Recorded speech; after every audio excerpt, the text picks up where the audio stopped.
Good morning. A deadly cyclone struck the Philippines this week. How the nation is responding to the damages and the number of people that have been affected. Plus, a look at how the nation is handling the aftermath. Booster approved. What groups will be able to receive a Moderna booster shot? The most recent statements from experts on mixing boosters, and why the Biden administration is asking people to roll up their sleeves. A rainy weekend ahead, when that wet weather will come our way and what kind of temperatures it'll leave behind. Our weather team is timing out all the details. Get the coffee ready and open up those eyes, because you're waking up with Cardinal Weather. From Ball State Unified Media, you're waking up with Cardinal Weather, live from the Ball State Weather Center. Good Friday morning to you. You're waking up with Cardinal Weather. I'm Grace Benkowski. And I'm Logan Salzbrenner. Grace woke up today, walked out the door, had to turn right back to grab my rain jacket. This rain just will not stay away. That's what I'm saying. I couldn't find an umbrella this morning, so you already know how that walk went. Yeah, well, I'm hoping this rain maybe is going to stay away for right now. I heard it stopped raining. Ryan, what can you tell us? And we may see some more rain throughout the day, but members of one fraternity are planning to spend the next 24 hours outside. The Lambda Beta chapter of Phi Beta Sigma holds this event every year, but this will be their first sleep out since the start of the pandemic. It's called Sleep Out for the Homeless. Members of the group spend 24 hours outside of the Scramble Light on Ball State's campus, raising money for the Muncie Mission Homeless Shelter. Newslink Indiana's Annie Keister is live at the Scramble Light, where this year's Sleep Out is just now getting started. Annie, what's it like out there? Hey, good morning, guys. Rain or shine is the motto. We're getting a little bit of everything today, but it's all for a good cause. If you want to go ahead and take a look at this side of the Scramble Light, it looks pretty typical for Friday morning. But if we turn around over here, Phi Beta Sigma is getting set up for their 24-hour sleep out. And that starts right now at 8 a.m. It'll be going on until 8 o'clock tomorrow morning. And yes, that does include sleeping out here again, rain or shine. But the goal is to raise some money. Those proceeds will go to the Muncie Mission Homeless Shelter. I'm joined now by Jared Martin. He is the president of Phi Beta Sigma. Good morning. Good morning. So what's it going to look like out here pretty soon? So here pretty soon you're going to see like a huge tent that's going to have our fraternity letters on it, Phi Beta Sigma Fraternity Incorporated. And they're going to see a lot of our members. We have 4 members on campus right now. We're going to be outside using all 4 corners of the Scramble Light, making sure we're getting that money, getting people engaged with us, also taking monetary donations, canned goods, and as well as clothing. So yeah, pretty fun. And what are you looking forward to this year? What's going to be a little different about it? A little different this year. So we typically only donate to Muncie Mission, but this year we wanted to reach out and spread the money around the Muncie community. So we reached out to Outreach Muncie so we can donate the money. And this year our goal is the $3,500. So we're trying to split that evenly between those. And what's your award goal for this year? Say again, I'm sorry? Your award goal for the year. Award goal, the $3,500. Awesome. And if people are passing through the Scramble Light today, how can they donate? So they can donate either cash, or we have Venmo and Cash App as well. Or you can also bring any canned goods or non-perishable items that you have, as well as clothing. As most definitely, clothing is needed. All right, Jared, thank you so much. And if you want to go back and look at any of that, we'll have that up on ballstatedaily.com here pretty soon. And I'll actually be back this afternoon with Waking Up with Cardinal Weather's sister show, Newslink Indiana, for the midday show at 11:30. For now, live on campus, Annie Keister, Waking Up with Cardinal Weather. Thanks, Annie. 2021 marks the 42nd annual Sleep Out for the Homeless. Last year, the group raised $1,600 in donations. If you would like to donate, you can stop by the Scramble Light today, or you can also donate online at www.munciemission.org/donate/. And hopefully that rain will stay away still for them while they're doing their sleep out. I agree. Ryan, what can you tell us about this rain? Well, unfortunately, Grace and Logan, the rain's not going to stick around for a good portion of today, pretty much all day today.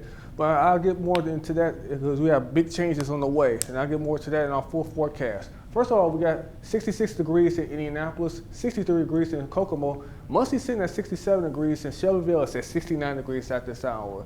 You take a look at that radar. Well, of course, you see that it's a lot of rain on this radar right now. Most of it is moved out of the Muncie area, but we do got some more coming into our area later on this afternoon and this evening. Some of these could be potentially stronger, severe as well, so we got to keep that in mind as well.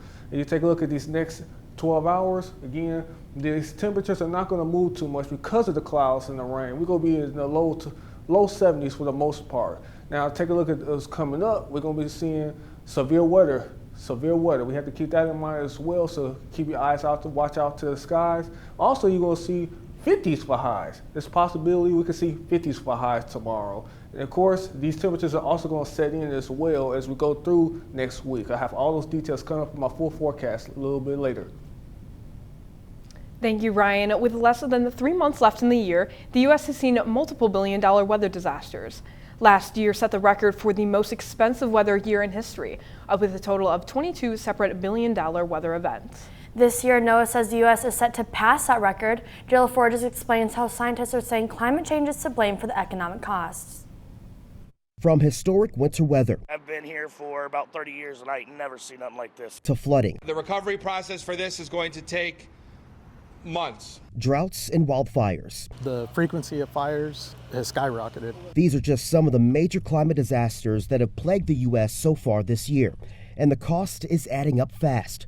According to NOAA's National Centers for Environmental Information, 18 separate billion-dollar weather and climate disasters occurred in the first 9 months of 2021, and it's taking a toll on the U.S. economy. This year we have water reductions, but we don't even know if we're going to get that. So this is kind of like my American dream right here, and I hate to see it lost like that.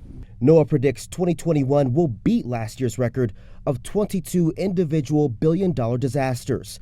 And so far, the U.S. has already surpassed the dollar amount spent on climate events in 2020. We are seeing that wildland fires in California are growing in size, complexity, and frequency. Hurricane Ida was the most expensive disaster so far this year, causing more than $60 billion in damage and counting, as it tore a deadly path from the Gulf Coast all the way up to the Northeast. I think fewer and fewer people are climate deniers these days. I think the more you see this kind of thing, the indiscriminate and intense nature of the storms, I'm not sure how you can sit on the sidelines and say, we don't need to do anything.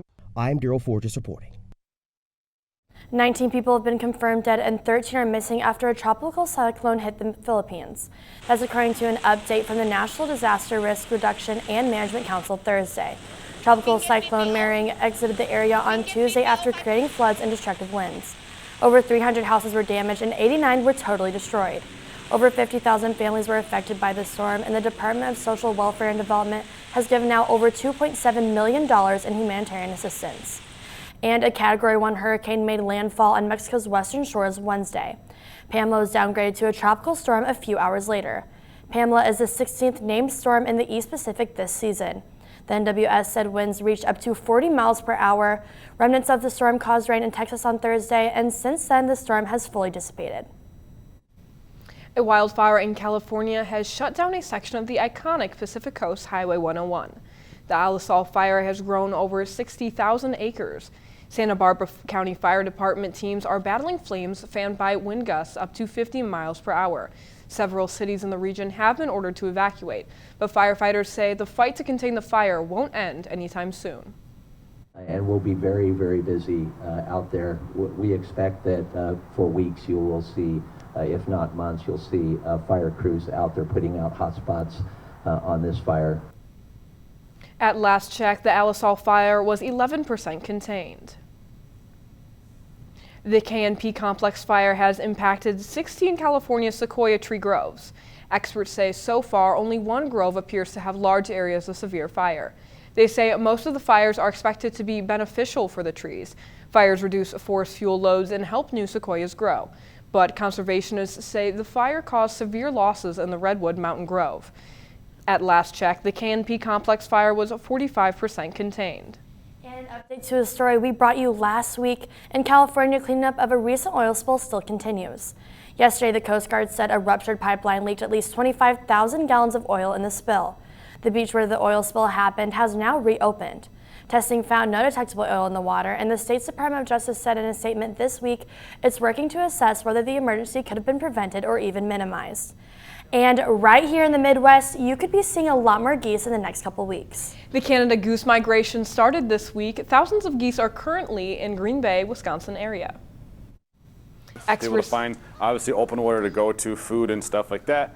So not really moving in big numbers yet, but they're starting to flock up and they're getting ready to make that push. Experts say many of the geese are just passing through. They say migrating geese typically stay for a couple days in the area before heading south to areas like southern Illinois, Kentucky, and Tennessee. These geese can reach up to speeds of 70 miles per hour when traveling. About 1 million geese make their way to and from Canada every single year. And coming up, a group of federal employees that is struggling to meet the vaccine mandate. That's after your weather now.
Welcome back. The time is currently 8:11 and you're taking a live look outside at the Foundational Science Building.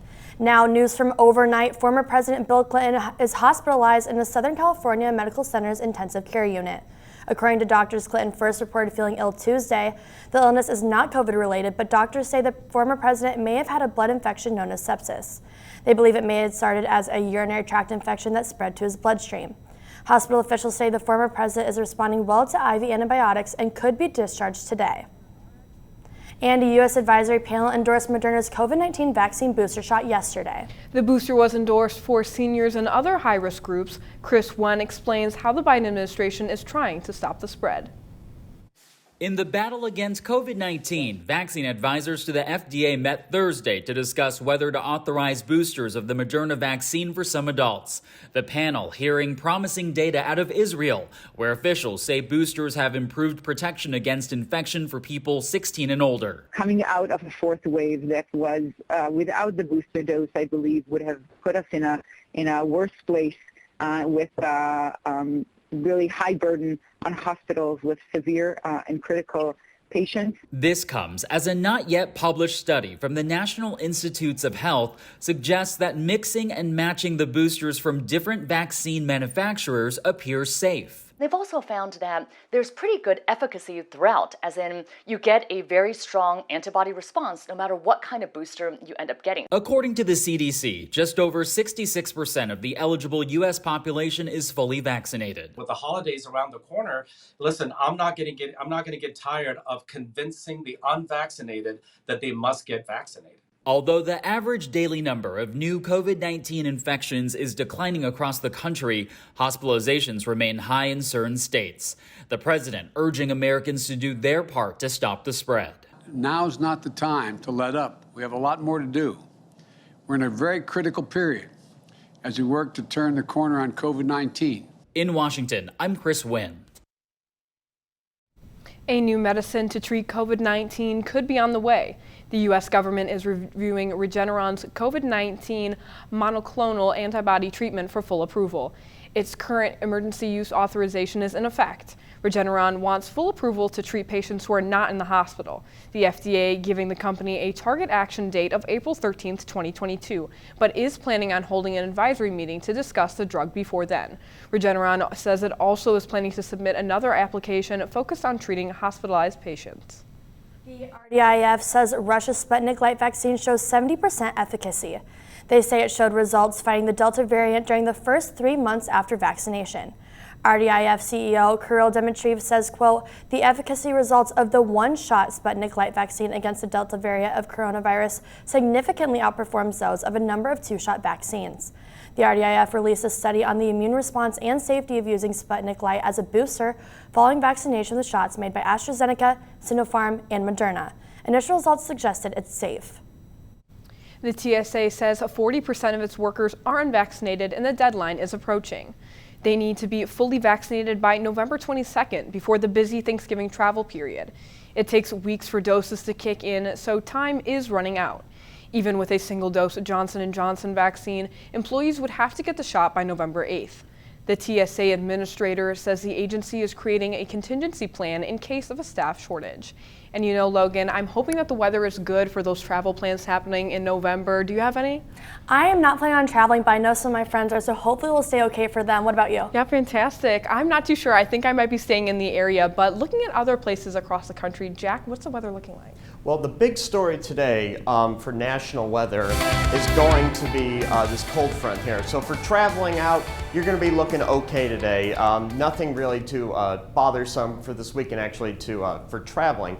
But the big thing today is, look at this, we're going to play a fun game today. It's called Where's the Cold Front? Where it is, well, it's this lovely line right here. You can see in Denver we got 35 right now, and here in Atlanta actually we got 65 right there. Pretty big difference there, shows you really that awesome boundary there. So as we look at today's highs, we're going to be at 74 in Cincinnati. Over here in Denver, we're going to be at 53, 59 in Billings, and in Minneapolis, we'll be at 54. Now, the driving force of this massive cold front that's cutting through the country right now is going to be that jet stream. All the jet stream is, is going to be the cold and warm air, just the division of that there, the river that cuts through the continent here. And as we put it in motion, you can see how it dips and it's cutting through the country here. And what that's doing is that's the moving force for this front there, and it's really changing those temperatures there. And you can really see it in full effect here as it slowly worked its way throughout the country. As you can see in Atlanta, we're back at 68 tomorrow there. So pretty big difference in temperature from today and tomorrow there, almost around a 15, 20 degree difference there. So pretty impressive there with respect to temperature. As we look at severe outlook here, we have a little band that's cutting through the country. Ryan actually is going to have more about this in his full local forecast here, and this is also associated with our cold front that's cutting through. And as we look at the radar, you can see the line of showers cutting through middle of the country, cutting right through Muncie there. Again, Brian will talk about that coming up later. And then you got a little bit in the northwest part of the country up there in Washington there. So I was looking for a solid weekend then. Definitely. I'm not sure if I'm ready for the cold front yet. I don't know about you. I know I'm not ready. I'm hoping it's going to warm up a little bit and maybe stay a little bit more dry. Thank you, Jack. I could differ on that one. I'm a big fan of the cold. You like the cold? Oh, I love it. It's great. Oh, nice. Well, in just a moment, there's a way that you could travel to the stratosphere. That's after a message from Mitz.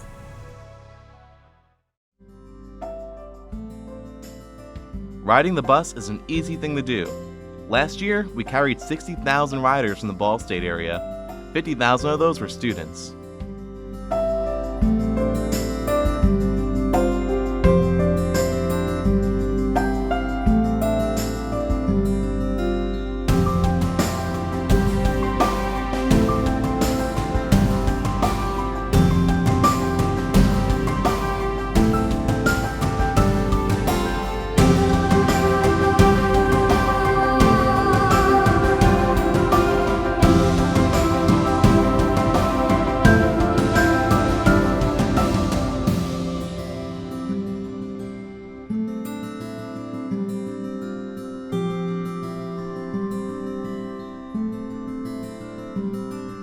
Anywhere you want to go, Mitz will take you there.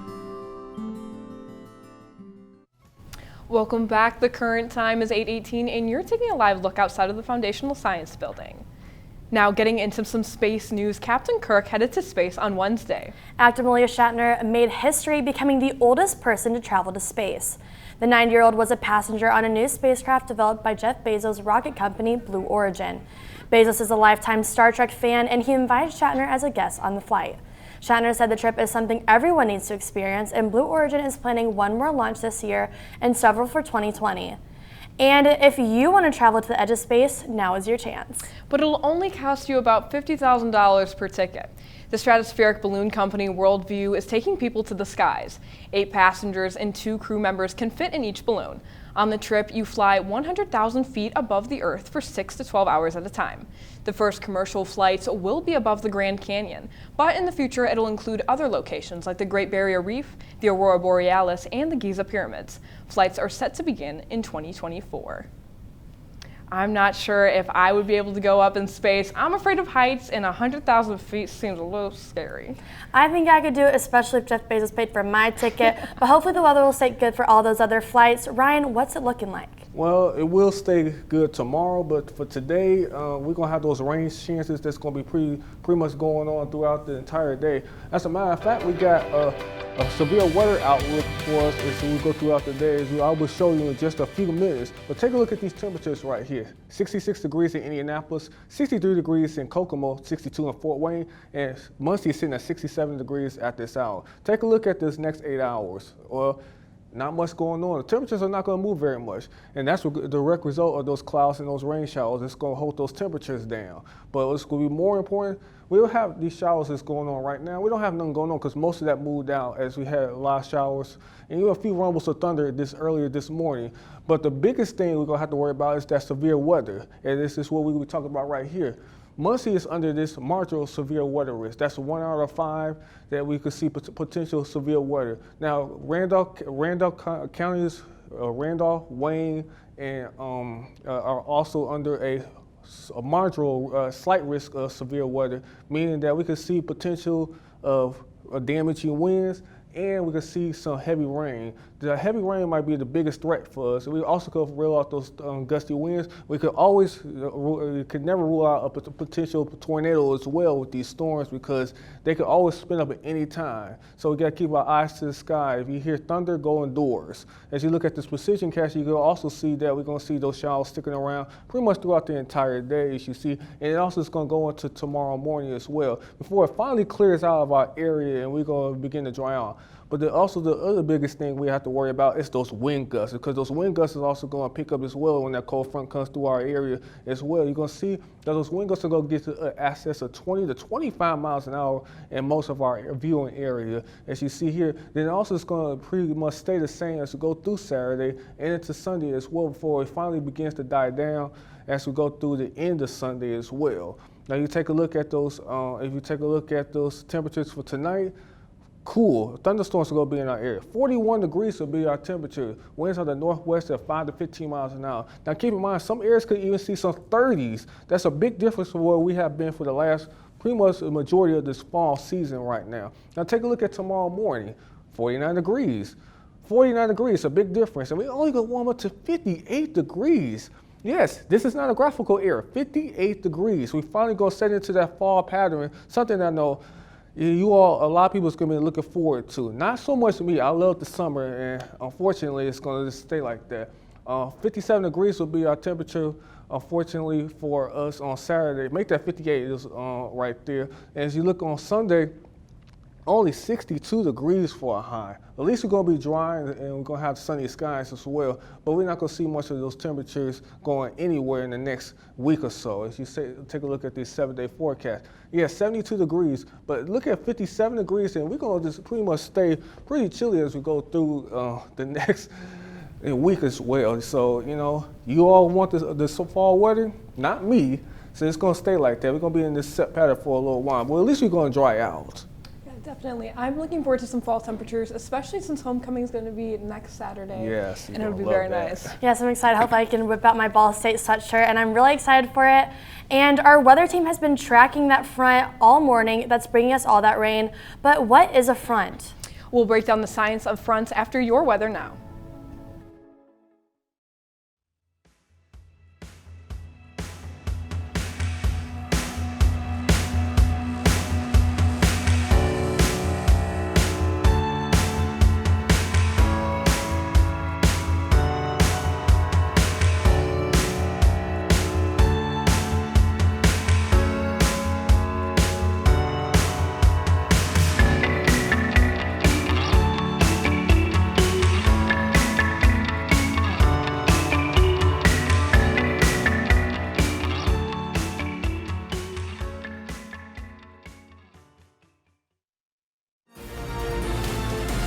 From the heart of Ball State to the heart of your community, NewsLink Indiana brings you local and state news you care about. We pride ourselves with giving you the most reliable news coverage, stories that affect you, linking you to the community each night on air and online. NewsLink Indiana, bringing news to the heart of your community.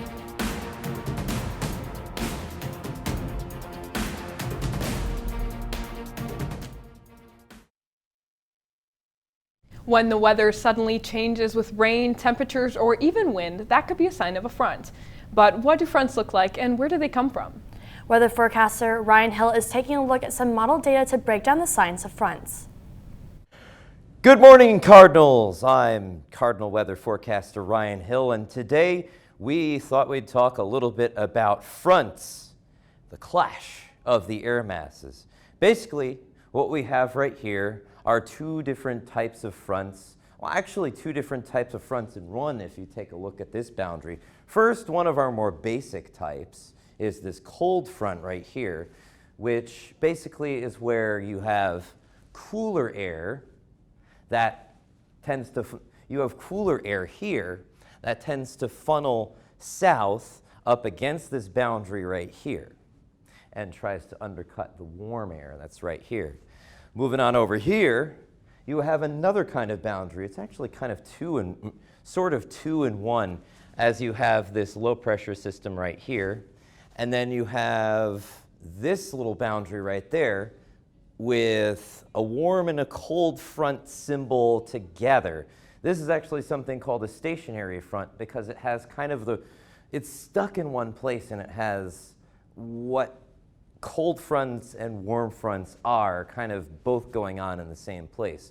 And sometimes you can get some kind of weather along that, or really not much at all except for a little bit of clouds. That is one exception. Here you get a little low pressure system that sometimes spins up along that boundary and gives you rain. But the big kahuna here, the elephant in the room really, is this cold front draped all through the plain states right here, as seen on this map right there. Basically, when you get a trough, think of the jet stream as a superhighway for storms. That is this little thing right here. Those blue arrows that are kind of rushing through Las Vegas up past Denver. Well, that helps direct storms' path, but the way it is zigzagged across our map gives them the opportunity to form. And in this case, we've got cool air that's really diving south, and that jet stream's really, really digging, and lows dig to form in areas where that jet stream has a nice big deep dip in it.